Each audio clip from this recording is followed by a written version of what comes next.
জয়রাম বন্ধুরা, আমি অমৃতা। আমি রাম ঠাকুরের কথা বই থেকে আরেকটা অংশ আপনাদের পড়ে শোনাচ্ছি। একখানি পত্রে ঠাকুর লিখিয়াছিলেন, সত্যনারায়ণ নির্বংশ, তার সেবক নির্বংশ জানিবে। বেদবাণী প্রথম খণ্ড 345 নম্বর। তাহার দেহ ত্যাগের কয়েক বছর পূর্বে হইতে তিনি তাহার আশ্রিত বর্গের মধ্যে সত্যনারায়ণ সেবার প্রচলন করিয়াছিলেন। সে কথা যথাস্থানে আলোচনা করিব। এই সময় হইতে ঠাকুর আশ্রিতদের প্রায় সকলকেই সত্যনারায়ণ সেবা করিয়া আসিতেছেন। কোনো কোনো গৃহে এই সেবা প্রত্যহই অনুষ্ঠিত হয়। সুতরাং ঠাকুর এই কথাটি যখন ছাপার হরফে বাহির হইল, অনেকেই মনে হইল একটা আলোড়নের সৃষ্টি হল। সত্যনারায়ণের সেবা করিলে যদি নির্বংশ হইবে, তাহা হইলে ঠাকুর এই সেবার প্রচলন করিতেলেন কেন?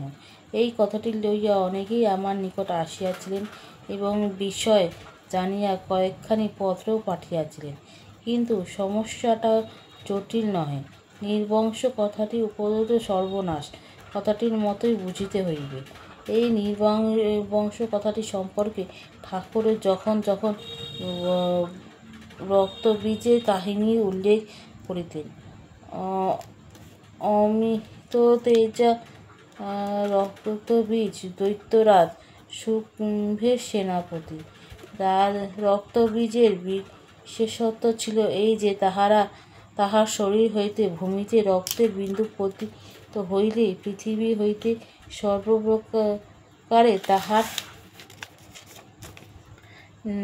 ন্যায় বলবিক্রম সম্পন্ন আরেকটি অসুর উদ্ভব হইবে। সুতরাং রক্তবীজ যখন যুদ্ধার্থে অগ্রসর হইয়া আসিল, তখন দেবী এক মহা সমস্যায় পড়িলেন। প্রথমে রক্তবীজ বজ্রহস্তে ঐন্দ্রীর সহিত যুদ্ধে প্রবৃত্ত হইলেন। ঐন্দ্রী শির বজ্রের দ্বারা রক্তবীজকে আহত করিলেন, কিন্তু বজ্রহত তন্ডীয় দেহ হইতে রক্তস্রাব হইতে লাগিল এবং সঙ্গে সঙ্গে রক্তবিন্দুগুলি হইতে নতুন নতুন রক্তবীজ উত্থিত হইতে লাগিল। বৈষ্ণবী চক্রের আঘাতে রক্তবীজের দেহ ছিন্ন ভিন্ন হইয়া গেল, এবং কিন্তু তাহার দেহের রক্ত প্রবাহ হইতে সহস্র সহস্র মহাসুর উন্মত্ত হইল।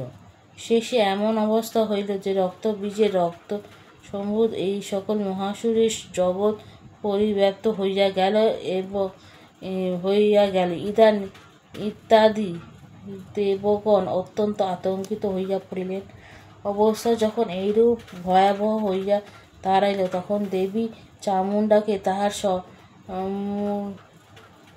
বিবর বিস্তার করিতে হইল। দেবীর বজ্রাঘাতে যে সকল অসুর নিহত হইতে লাগিল, চামুণ্ডা তাহাতে রক্তাক্ত দেহ নিজ মুখের মধ্যে গ্রহণ করিতে লাগিলেন, আর নূতন অসুর জন্মাইতে পারিল না। এইভাবে ক্রমে ক্ষীণরক্ত হইয়া রক্তবীজ প্রাণত্যাগ করিল।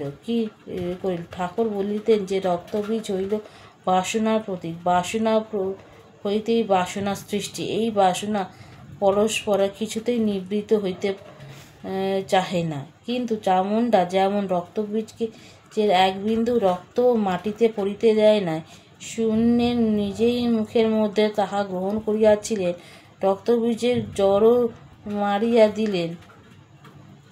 সেইরূপ কেহ যদি শূন্যের সহিত সম্বন্ধ পাতাইয়া ধীরে ধীরে বাসনাগুলিকে শূন্যেই মিলাইয়া দিতে পারে, তাহা হইলে এই বাসনা বংশ পরম্পরা আর থাকে না। রক্তবীজ নিধনের হয় এবং নির্বংশ হওয়া যায়। একদিন ঠাকুরের আশ্রিত কোনো এক ভদ্রলোক আমার সহিত সাক্ষাৎ করিতে আসিলেন। আমি অসুস্থ থাকায় ভদ্রলোক দোতলায় আমার শোবার ঘরে আনাইলাম। সেই ঘরে ঠাকুর একখানা পাদবসনে উপবিষ্ট, উৎকনের ছবি দেয়ালে টাঙানো ছিল। আমার সঙ্গে কথা বলিতে বলিতে ভদ্রলোক দৃষ্টি হঠাৎ সেই ছবি আমার সঙ্গেও কথা বলিতে বলিতে ভদ্রলোকের দৃষ্টি হঠাৎ সেই ছবির উপরে পড়িল এবং তিনি আতঙ্কে একেবারে শিহরিয়া উঠিলেন।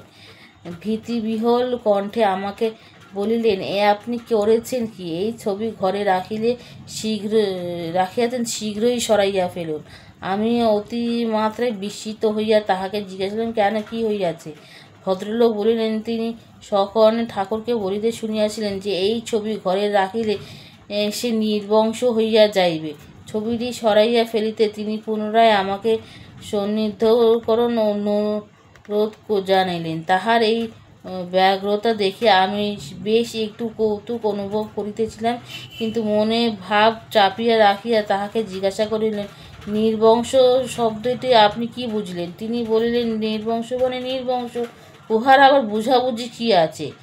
আমি তাহাকে ঠাকুরের অভিপ্রেত কথাটি বুঝাইবাতে চেষ্টা করিলাম, কিন্তু তিনি আমার কোনো কথাই শুনিতে চাহিলেন না।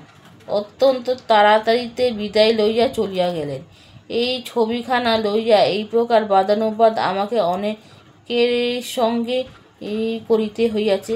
কিছুদিন পূর্বে ঠাকুরের আশ্রিত এক প্রবীণ ভদ্রলোক আমার সেই ঘরে আসিয়াছিলেন।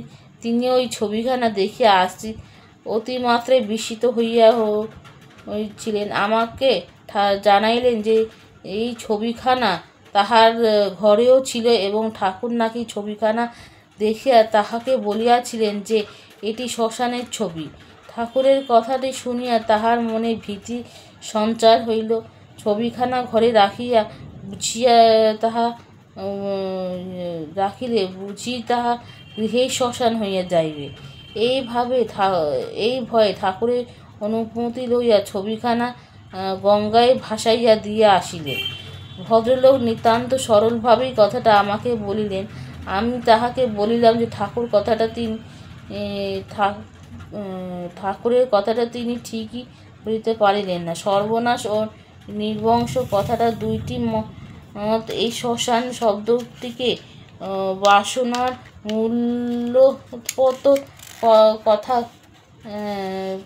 মূলোৎপাটন অর্থেই বুঝিতে হইবে। হৃদয় শ্মশান না হইলে শ্মশানবাসিনীর নৃত্য সেখানে হইবে না। এই জন্য ভক্ত সাধক গাইয়াছেন, শ্মশান ভালোবাসিস বলে শ্মশান করেছি হৃদি, শ্মশানবাসিনী শ্যামা তুই নাচবি বলে নিরবধি। আর কোনো স্বাদ নাই মার চিত্তে, শুধু চিতার আগুন জ্বলছে চিত্তে। চিতাভস্ম চারিদিকে দেখেছি মা, আসিস যদি। প্রত্যুষেই ট্রেন, সুতরাং তাড়াতাড়ি শয্যাত্যাগ করিয়া কোনো প্রকারে একটু মুখ হাত ধুইয়া ঠাকুরের নিকট আসিয়া দেখিলাম যে তিনি ইতিমধ্যে প্রাতঃকৃত্য সমাপন করিয়া প্রস্তুত হইয়া বসিয়া রহিয়াছেন। আমার স্ত্রীও আসিয়া ঠাকুরকে প্রণাম করিয়া গেলেন। ঠাকুর উঠিয়া দাঁড়াইলেন এবং আমিও তাহাকে প্রণাম করিয়া উঠিয়া দাঁড়াইলেন। প্রায় 2 মিনিট তিনি এক অপূর্ব স্নেহ দৃষ্টিতে আমার দিকে তাকাইয়া রহিলেন। পরে হঠাৎ স্নেহপরবশত স্থাপয় মে পচ্যুতে গীতার এই পদপংক্তিটি উদ্ধৃত করিয়া তাহার তাৎপর্য ব্যাখ্যা করিতে লাগিলেন। অতি সহজ কথা। অর্জুন বলিলেন, হে অচ্যুত, উভয় পক্ষে সেনাদলের মধ্যস্থলে আমার রথ স্থাপন কর। আপাতত দৃষ্টিতে এই কথাটি অন্তরালে এই ব্যক্তি কি তাৎপর্যমূলক কিছু আছে এইরূপ মনে হয় না। ঠাকুর কিন্তু বলিলেন যে গীতার একটা প্রধান কথা এই পংক্তিটির মধ্যে লুকায়িত রহিয়াছে। তাহার সকল কথাই আমার স্মরণ নাই, কিন্তু মূল কথাটি বেশ স্পষ্টই মনে আছে। ঠাকুর বলিয়াছিলেন যে মধ্যস্থ বা নিরপেক্ষ ক্ষেত্র হইতেই গীতার উৎপত্তি, এবং নিরপেক্ষ হইতে না পারিলে গীতার মর্মার্থ বুঝিতে পারা যায় না। এই জন্যই বক্তা এবং শ্রোতা উভয় পক্ষে মধ্যস্থলে অর্থাৎ নিরপেক্ষর মধ্যে নিজেদের স্থাপন করিবেন। আজকের এই গল্পটা এইটুকুনি। আজকে রামকথা ঠাকুর বইটা শেষ হলে এরপরে একটা নতুন বই নিয়ে আপনাদের কাছে হাজির হব। আমার এই প্রচেষ্টাটা আপনাদের ভালো লেগে থাকলে আমার চ্যানেলটা লাইক, শেয়ার অ্যান্ড সাবস্ক্রাইব করবেন, কমেন্টস করবেন। জয় রাম।